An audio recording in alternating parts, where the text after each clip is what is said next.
Перед святами люди зазвичай дуже заклопотані, адже мало того, що потрібно подумати про подарунки для всіх рідних, то ще й багато приготувань до святкового столу. А про десерт можна взагалі ненароком і забути. Мені здається, що меренговий рулет – це дуже вдалий варіант десерту до різдвяного чи новорічного столу, адже він дуже ніжний та легкий. І готується він теж дуже швидко та просто. А меренговий рулет зі смаком тірамісу точно не залишить байдужими ваших гостей. Всім привіт! Отже, годі базікати та гайда до роботи. Весь рецепт ви знайдете в описанні під відео. Та перше, що ми з вами зробимо, це приготуємо меренговий корж. Я зазвичай готую меренговий рулет на швейцарській мерензі, і для неї білки можуть бути холодні. І це навіть краще, бо жовтки краще всього відділяти від білків, поки яйця ще холодні. А також це дуже економить час, адже не потрібно довго чекати, поки білки нагріються до кімнатної температури. Отже, в діжу міксера відважуємо потрібну кількість білків. До білків додаємо відразу всю потрібну кількість цукру. У приготуванні меренгового рулету краще всього використовувати білий дрібнокристалічний цукор. Також цукор обов'язково має бути першої категорії. Саме з таким цукром меренговий корж вийде всередині ніжний ніби мус, а зовні з'явиться хрумка кірочка. Діжу з вмістом ставимо на парову баню. Білки з цукром, постійно помішуючи вінчиком, нам потрібно підігріти до температури 50-60 градусів. Потрібно, щоб весь цукор розчинився у білках. Після цього можна переходити до збивання нашого білково-цукрового сиропу. Вмикаю свого кухонного помічника на максимум та збиваю білки до пишності та щільності мінімум 10 хвилин. Майже відразу додаємо в діжу міксера дрібку солі та дрібку лимонної кислоти. Взагалі на каналі вже є відео, де я дуже детально розповідаю про всі нюанси приготування меренгового коржа для рулету. Тож, якщо ви дуже хочете приготувати меренговий рулет, але він у вас виходить липкий та тягучий, переходьте по посиланню, яке з'явилось у правому верхньому кутку. А зараз я акцентую свою увагу тільки на ключових моментах. Ось яка в нас вийшла меренга, вона білосніжна, пишна та гарно тримає свою форму. Ну а тепер до меренги просіємо кукурудзяний крохмаль. Та дуже обережно лопаткою круговими рухами вмішуємо крохмаль в меренгу. Довго перемішувати не потрібно, щоб не тратити повітряність гарно збитої меренги. Тепер переносимо меренгу на підготовлену форму. Це в мене дечка, застелена пергаментом. Пергамент краще всього використовувати хорошої якості, з силіконовим покриттям. Та розподіляю меренгу по формі лопаткою рівномірним шаром. На своєму меренговому коржі хочу зробити рельєф. Мені в цьому допомагає шпатель з зубчиками.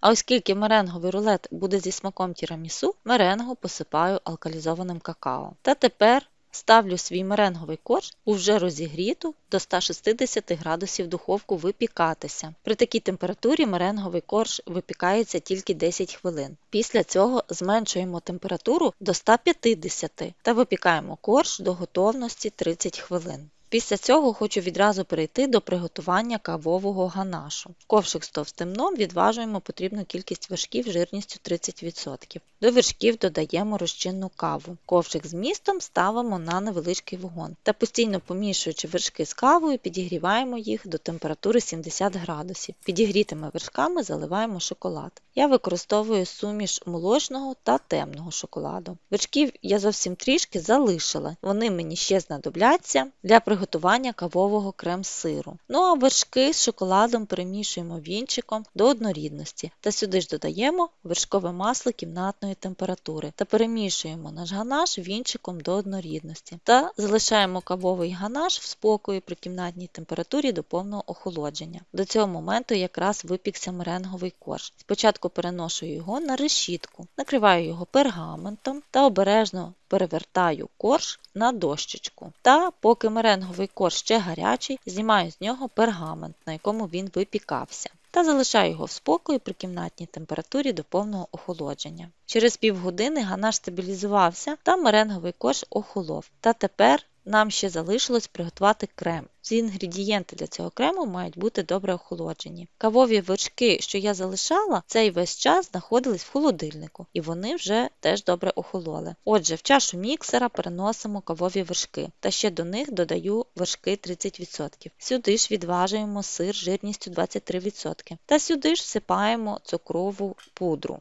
Починаємо збивати крем на найменшій швидкості міксера, яку поступово будемо збільшувати до найбільшої. Збиваємо крем до пишності та щільності. Це сталося дуже швидко, за 1,5 хвилини мій крем вже готовий. Та тепер можна переходити до збирання нашого кавового десерту. На меренговий корж викладаємо кавовий ганаш та розподіляємо його лопаткою рівномірно тоненьким шаром. До речі, ганаш також буде відігравати роль захисту меренги від вершкового крем-сиру. І меренговий корж буде точно залишатися хрумким. Далі на ганаш викладаємо кавовий крем-сир та теж розподіляємо його лопаткою. Також хочу нагадати вам, що у нас з'явився новий YouTube канал Смачного, де я готую дуже цікаві та смачні страви як до святкового столу, так і до вечері, а також телеграм-канал з різними цікавими та простими рецептами. Запрошую вас завітати та підписатись. Посилання можна знайти в описанні під відео. Та тепер з допомогою пергаменту обережно скручуємо меренговий корж в рулет.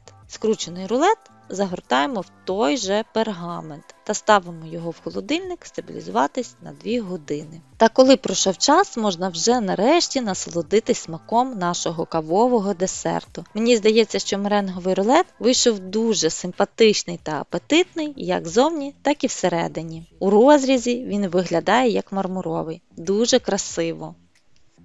Якщо відео сподобалось, ставте вподобайку, підписуйтесь на канал та натискайте на дзвіночок, щоб отримувати повідомлення про нові смачненькі відео. Цей меренговий рулет вийшов неймовірно смачний. Поєднання меренги та шоколаду завжди дуже вдало. Така нотка робить його ще більш неповторним. Такий ніжний всередині та хрумкий ззовні. Це дуже смачно, обов'язково приготуйте його. Чекаю ваших вражень в коментарях. До зустрічі в наступному відео. Бажаю успіхів в приготуванні. Всього вам доброго, миру та спокою.